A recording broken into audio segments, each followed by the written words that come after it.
Et si la Genèse existait aussi dans les textes chinois? La Chine, c'est l'une des plus anciennes civilisations du monde. Et pourtant, lorsqu'on remonte à la racine, on découvre des échos troublants avec l'histoire de la Bible.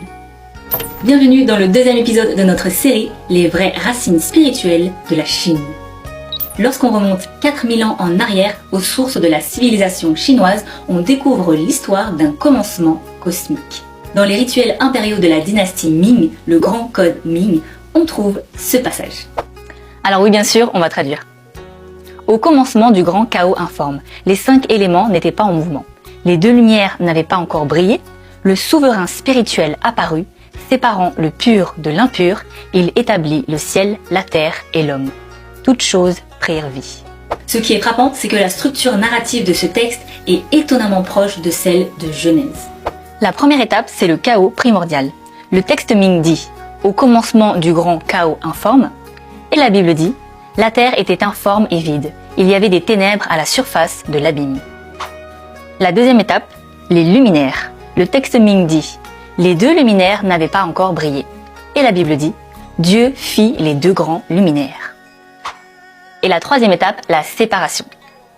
Le texte Ming dit « Il commença à séparer le pur du trouble. » Et la Bible dit « Dieu sépara la lumière d'avec les ténèbres. » La quatrième étape, la création.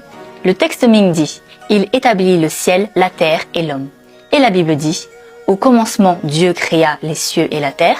Et puis, Dieu créa l'homme à son image. » Et la dernière étape, c'est la multiplication. Le texte Ming dit « Toutes choses prirent vie et se multiplièrent. » Et la Bible dit « Dieu les bénit en disant « Soyez féconds et multipliez. » Comment 2 civilisations anciennes, séparées par des milliers de kilomètres, peuvent-elles décrire un commencement cosmique étonnamment similaire? Et attends, c'est pas fini. Et maintenant, regardons l'écriture chinoise.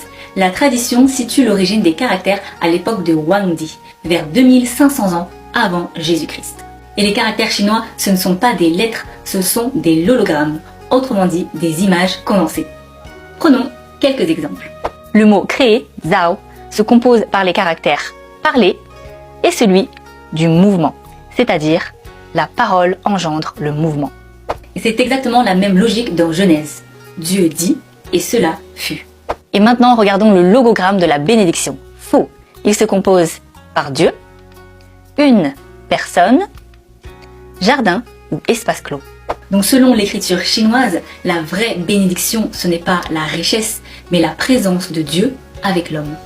Une image qui résonne étrangement avec le jardin d'Éden. Allez, on termine avec interdire. Jing. Son logogramme